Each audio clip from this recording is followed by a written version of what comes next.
Envy is not shouted. It is disguised. It hides behind a smile, "I'm happy for you," that sounds empty, a congratulation that secretly wishes for your fall. And the most dangerous thing is that it often comes from those closest to you: family, friends, colleagues, people who applaud your light with their mouth, but inside wish for it to fade. They won't say it. They won't admit it. But their gestures, their silences, their micro-attacks reveal everything. And if you don't learn to read these signs, you end up sharing your peace with those who rejoice in your pain, your intimacy with those who hope to see you fail. Stoicism is not about distrusting everyone, but about first trusting your perception, about observing with clarity, about protecting your center. As Marcus Aurelius taught, take more care of your mind than of your reputation, for the mind is the only thing that belongs to you. Today you will learn to identify the most subtle details, the gestures that reveal envy disguised as affection, and how to distance yourself without losing your elegance, peace, or power.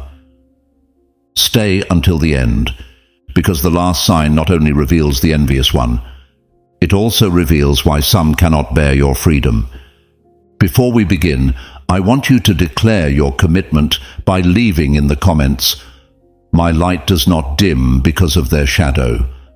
That phrase will serve as a reminder that you are here to protect your essence, not to give in to envy. This is the moment to prove to yourself that your worth does not depend on those who cannot see it. Without further ado, let's begin. First subtle sign that someone envies you: when they smile, but their gaze gives them away. There are gestures that applaud, but eyes that betray. And sometimes the loudest applause doesn't come from those who celebrate your light, but from those who feel overshadowed by it.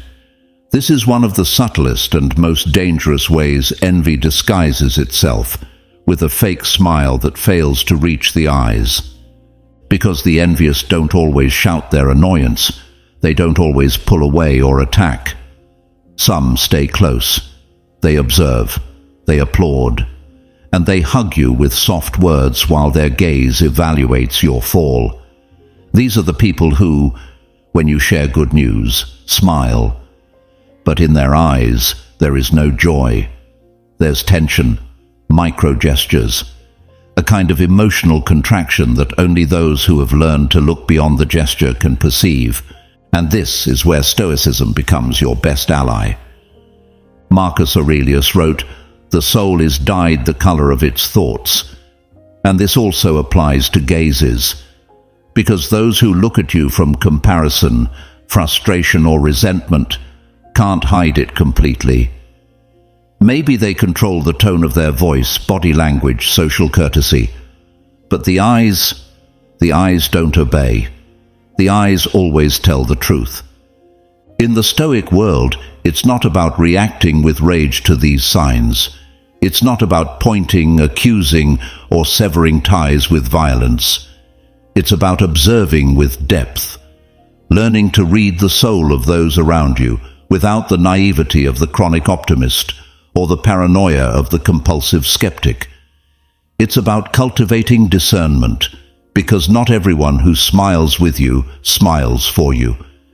Many times those envious people accompany you during key moments. They applaud your achievements, send you celebratory emojis, hug you on your birthday, comment on your posts. But when you look more closely, you realize they're never there when you fail, and they're not really happy when you succeed either. They are uncomfortable, or absent, or making subtle comparisons to shift your attention from your victory to their insecurity. And that hurts, because many times these people are long-time friends, co-workers, even close family members, people with whom you've shared your story, your dreams, your wounds. And seeing that what was an achievement for you was a threat for them breaks something inside. It forces you to face a truth you didn't want to accept, that not everyone wants to see you well. that there are those who prefer to see you just like them, so they don't have to confront their own limits. Seneca said, "He who is hurt by your growth will never celebrate your greatness." And that's why Stoicism doesn't seek comfort in the approval of others. It seeks strength in authenticity, in that inner ability to remain firm in what you are, without letting the reactions of others contaminate your essence. Because you're not here to shrink your light, nor to pretend mediocrity out of fear of hurting fragile egos. You're here to grow, to expand, to be who you came to be, even if that makes others uncomfortable. When you detect those gazes that don't accompany your shine, don't face them with resentment. Face them with calm, with emotional distance, with that wisdom that allows you to see without reacting and understand without needing explanations. Because envy, when discovered, vanishes in its own poison. But if you don't see it, if you don't name it, if you don't recognize it, it can silently poison your environment, your decisions, your energy. That's why every time you celebrate an achievement, look beyond the words. Look into their eyes. Feel the energy. Listen to the silence that remains when you stop talking about yourself and they have nothing more to say. There, in that microclimate of disguised discomfort, is a truth that needs no argument. They don't envy you for what you have, but for what they suppose your shine says about their own shadows. And in those moments, do what a true Stoic would do. Thank the clarity and continue your path. You don't need to confront anyone. You don't need to explain or justify your growth. You only need to surround yourself with those who celebrate your light without fear of igniting theirs. Because in a world full of fake smiles, learning to read a gaze is an act of emotional survival. And so we begin this journey. Because this is just the first sign. There are still other more dangerous ways, and harder to detect, in which envy disguises itself to enter your life. And I promise you that when you reach the fifth, you'll see your surroundings with new eyes. Second subtle sign that someone envies you, when their silence speaks louder than their friendship. There are friendships that don't shout their envy. They don't need to attack you, contradict you, or spread rumors to show their discomfort. There are friendships that reveal themselves in silence. That silence that comes right after you share a joy. That empty space when you expected a "congratulations, I'm proud of you," or a simple "count on me." That cold gap that settles where the celebration should be. And it's no accident. It's heavy silence. Silence that speaks louder than 1,000 well-constructed phrases. Because envy doesn't always manifest with hate. Sometimes it expresses itself with absence, with that strange emotional evaporation of someone who was once present, but now is simply not there. And not because you've changed, but because your progress activated an internal alarm in them they don't know how to silence. Epictetus said, "It's not the things themselves that disturb us, but the opinion we have of them." But what few understand is that this also applies to others. Some people can't see your progress without feeling they're losing something, that your light is a threat to their identity, that your happiness mocks their frustration, and since they can't say it, they stay silent. They stay silent when you triumph. They stay silent when you shine. They stay silent when you take one more step up. They have no words of encouragement, no real presence, and that silence becomes an invisible wound. Stoicism teaches us to look at this kind of pain with clarity, not with resentment, not with drama, but with fortitude. Because if your path is provoking uncomfortable silences in people you called friends, then it's not your path that is wrong. It's their way of walking with you that has fallen behind. Seneca explained it wisely. Don't consider someone loyal who's only by your side in pain. Look for who accompanies you when everything goes well.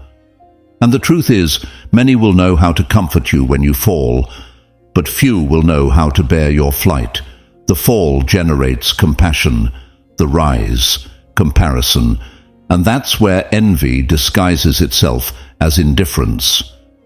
Learning to detect these silences is an act of self-knowledge. It's realizing that not everyone who accompanies you supports you, that there are false loyalties that only hold as long as you remain small, discreet, manageable. But once you start standing out, once your name starts circulating, once your presence begins to grow, those friends begin to fade. And that hurts, because you were loyal, because you gave everything, because you never imagined that the one who embraced you was also counting the steps you took, not to celebrate you, but to compare themselves to you. What's the Stoic response? Don't change your essence. Don't hide your victories. Don't stop growing to avoid abandonment. Don't turn your authenticity into ashes so others don't burn from your fire. The true sage, as the Stoics taught, doesn't adapt to bonds that minimize them. They transform internally to remain firm in their integrity, even when that means being left alone. Marcus Aurelius said it bluntly, the best revenge is not to be like your enemy.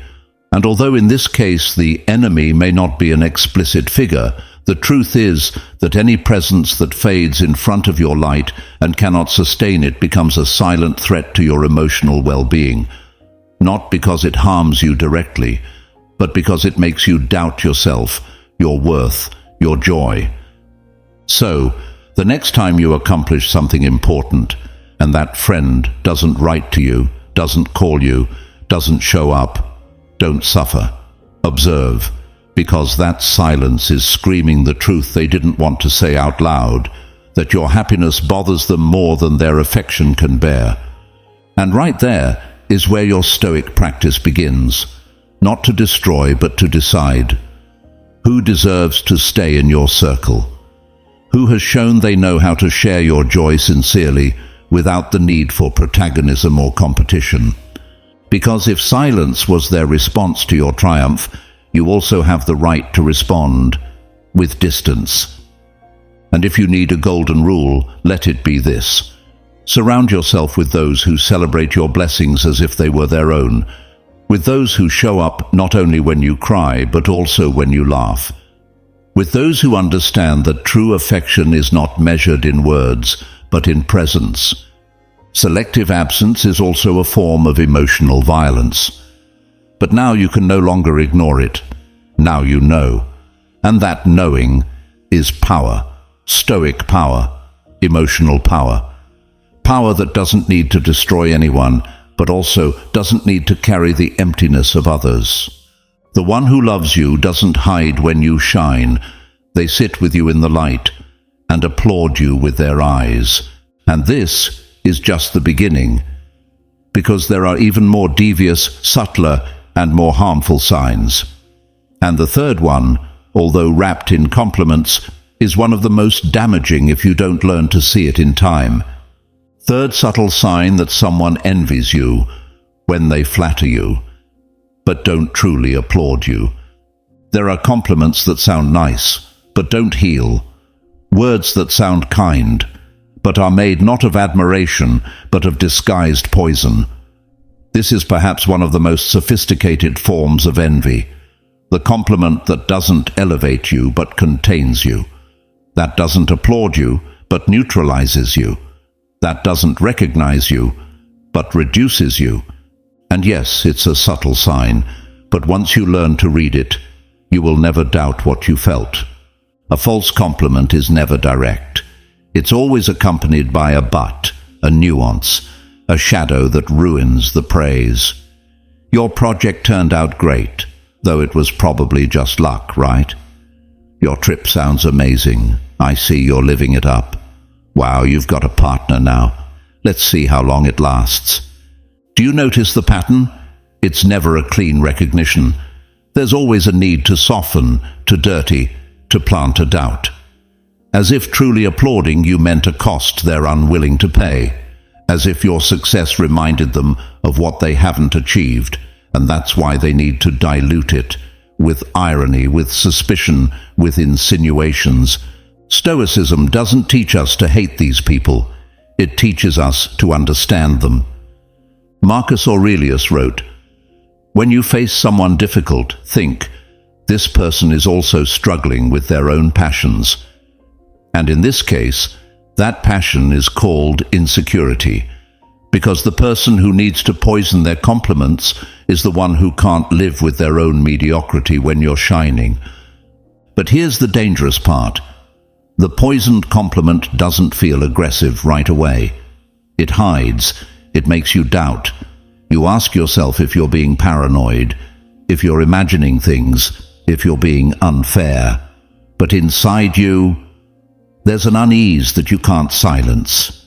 That unease doesn't lie.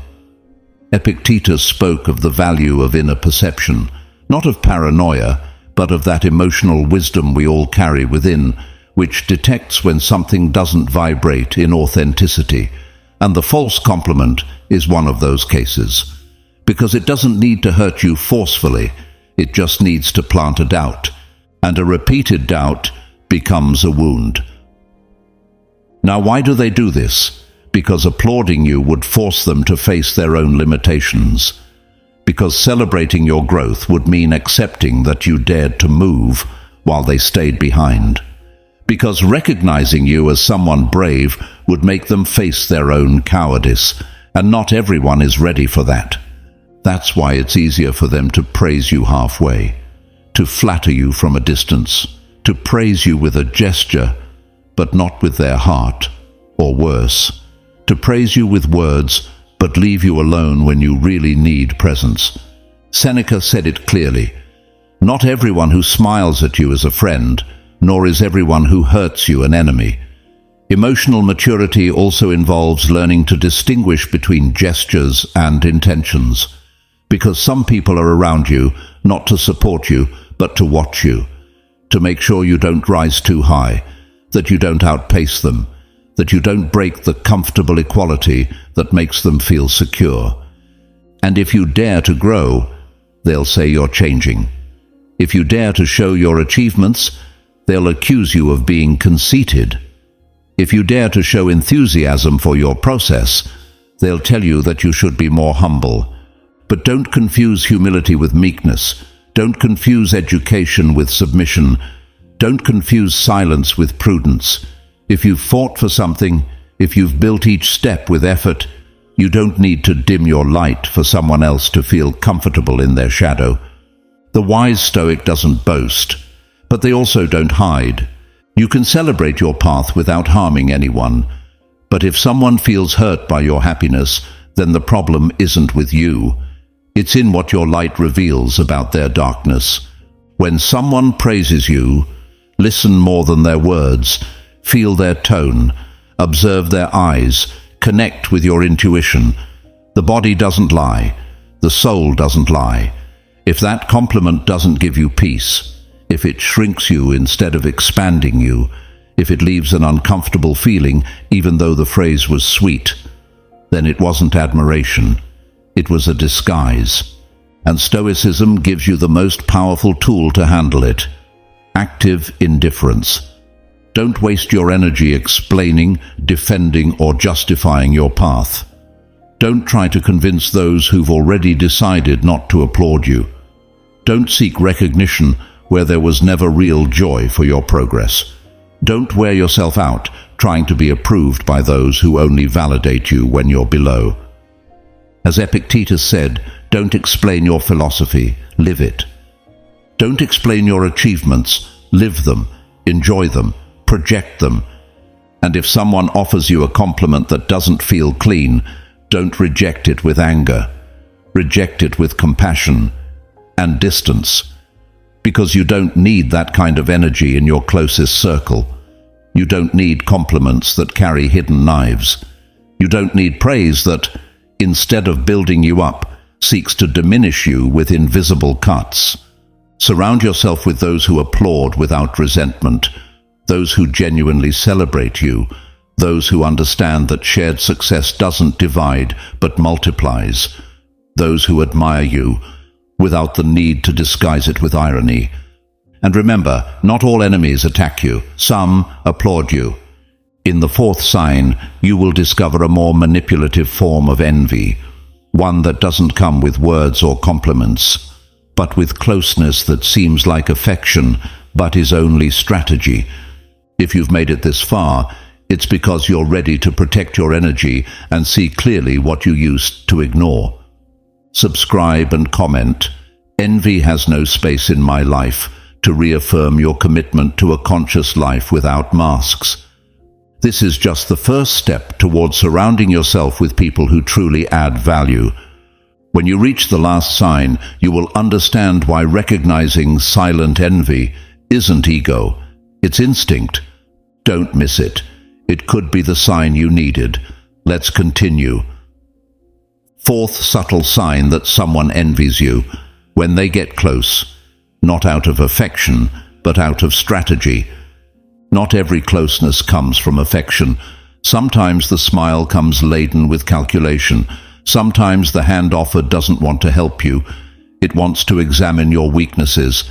There are people who don't get close to you because they care, but because they want to know more about you, not to take care of you, but to have ammunition, to observe you closely, to understand your vulnerabilities, to anticipate, to feel superior.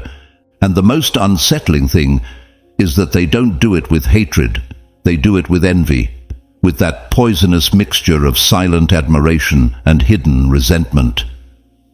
Epictetus said, "He who cannot control his own soul will always try to manipulate others." And that manipulation begins with false proximity. They will seek you out more than usual.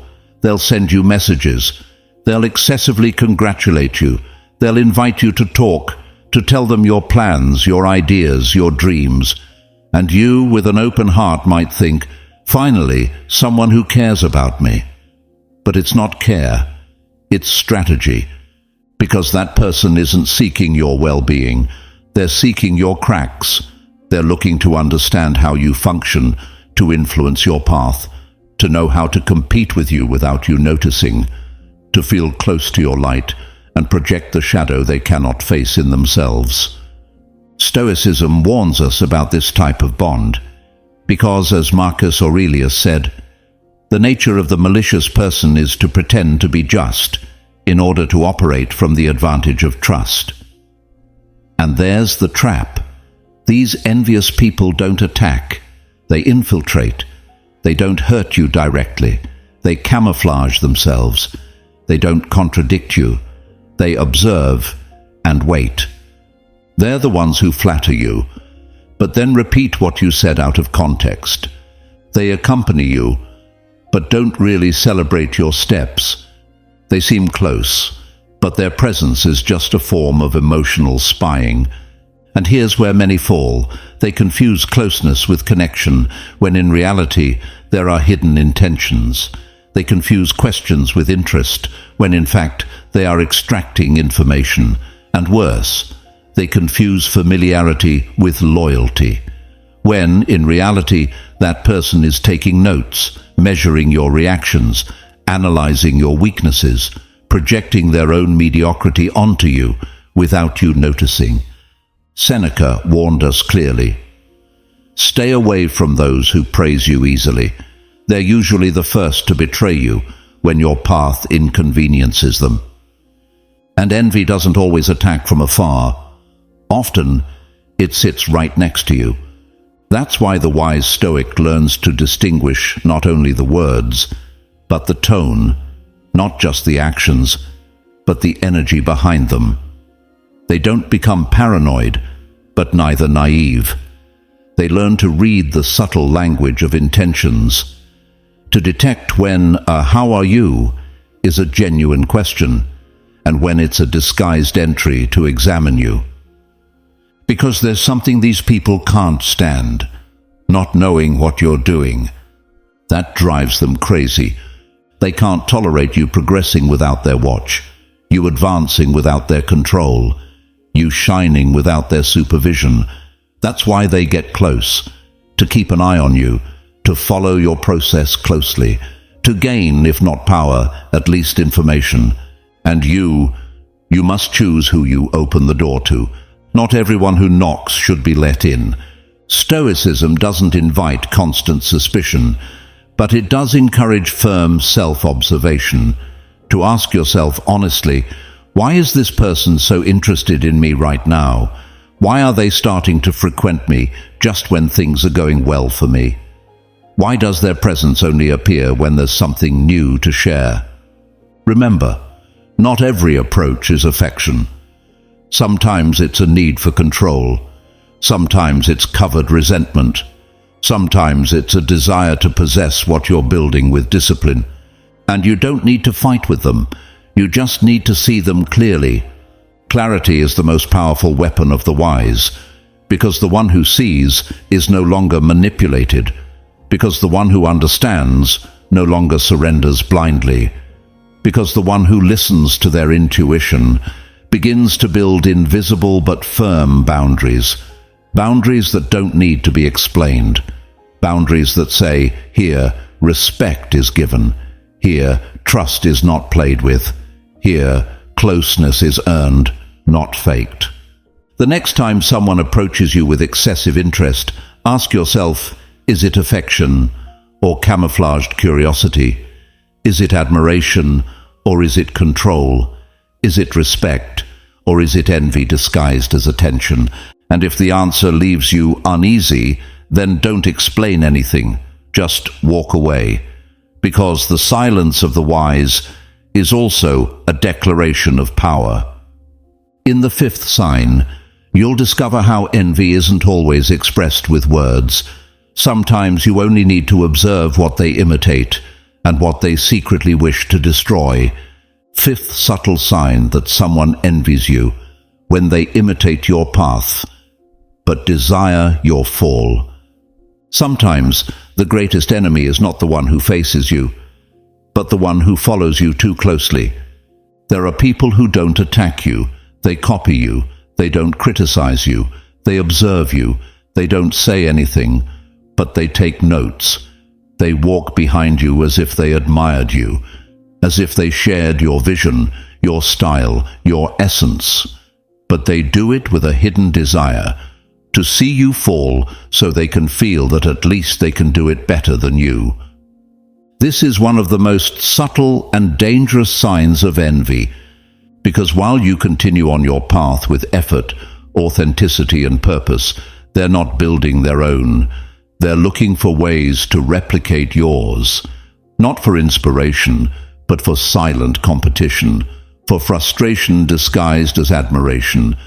Epictetus taught this clearly. Don't seek to be imitated, seek to be yourself, because whoever imitates you without understanding you ends up distorting you. And that's what happens when an envious person begins to copy you. They don't take the best from you to learn. They take what's visible, what's superficial, what they think is the key to your success. But they don't see what's behind it. They don't see the hours of sacrifice. They don't see the invisible work. They don't see the times you doubted but kept going. They only see the result, and they desire it. And that desire, when it can't be achieved through their own merit, transforms. It becomes dark. It becomes contained rage. It becomes the impulse to tear down what you've built, just because it reminds them of everything they're not willing to do. This is how the envious imitator is born, that silent figure who at first flatters you, then follows you, later copies you, and eventually tries to take your place. Marcus Aurelius, with his Stoic clarity, wrote, "The noble soul shines effortlessly. Imitation, on the other hand, wears out the one who practices it because it fights against its nature." And that's exactly what happens. The person who envies you and imitates you is in internal conflict because they try to be like you while they hate themselves for not being the first. Because they want to do what you do, without having your essence, your story, your pain. And sooner or later that contradiction explodes. First, they get uncomfortable with your progress. Then they try to invalidate your achievements. Next, they start to plant doubts about you in others. And finally, they look for a way to take away what you've achieved. Not with direct attacks, not with open confrontations, but with silent sabotage, with criticism disguised as advice, with compliments that carry knives, with attitudes that, little by little, erode your energy. Seneca warned, "Envy is silent at first, but over time it starts to speak with borrowed words, words that come from you, ideas you had first, paths you opened, but now others walk without gratitude and with resentment." And then you ask yourself, what did I do wrong? Nothing. What happens is that your light, when it doesn't inspire, irritates. That your example, when not assumed with humility, becomes a threat. That your authenticity, when it touches those who have built masks, reveals too much. That's why the Stoic doesn't seek applause, they seek coherence. And when they feel someone imitates them without understanding them, they don't swell with pride, they fill with caution. Because they know that this person is not growing, they're competing, that they don't want to be like you. They want to surpass you without paying the price. And when they can't do it, they try to break what they can't reach. And here's the deep lesson. Not everyone who follows you supports you. Not everyone who applauds you celebrates you.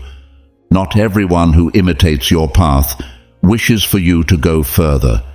Many want you to fall, not because they hate your success, but because they hate what your success reminds them of, their comfort, their lack of discipline, their inability to sustain what they admire. The Stoic sage, then, doesn't become paranoid, but becomes wiser. They observe without judgment, but with clarity.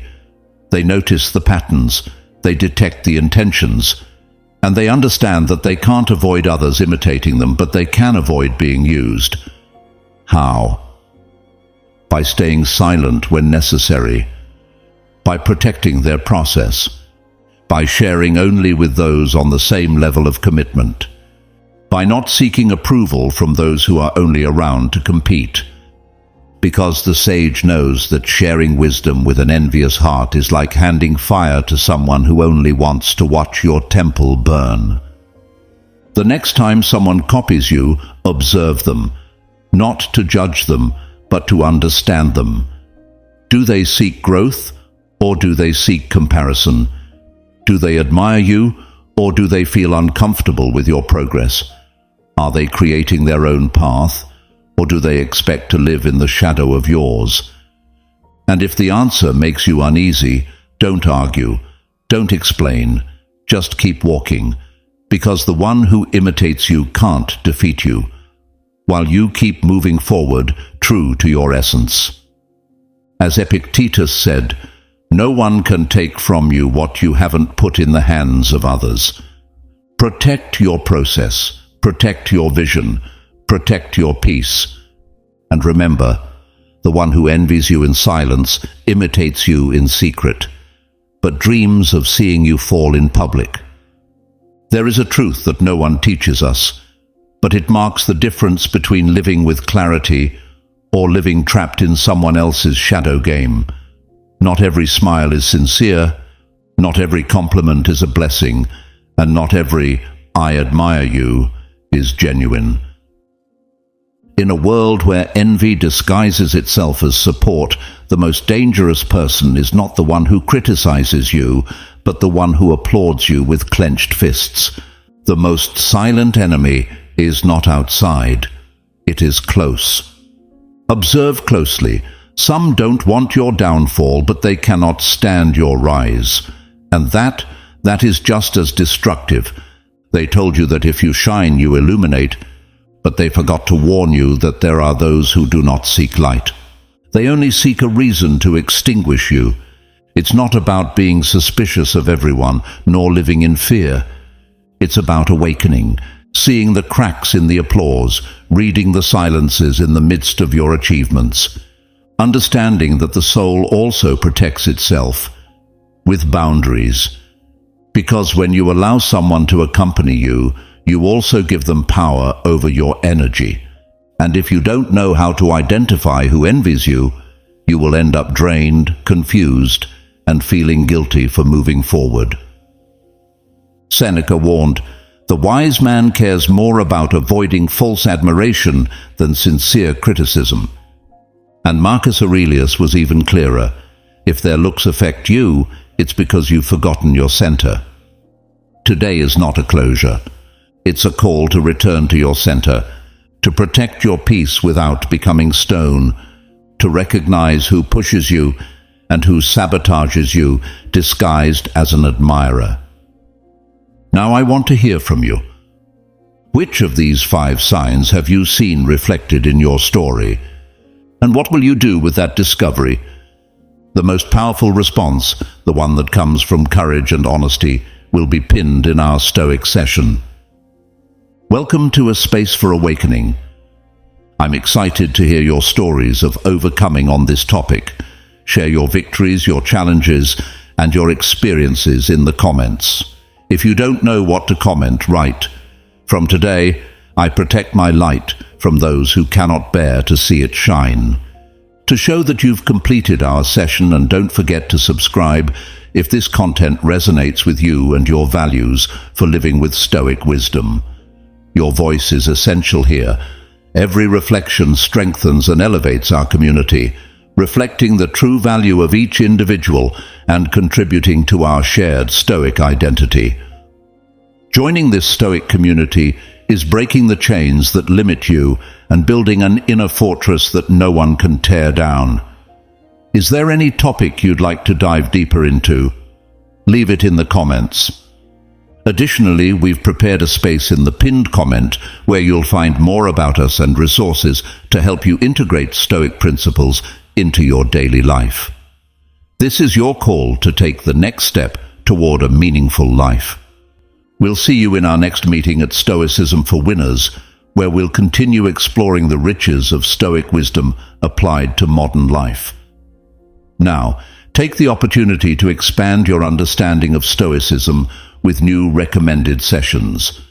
Until we meet again, remember, you are the only owner of your perception, the creator of your peace, and the warrior of your own battle. This is the legacy of Stoicism, the art of being invincible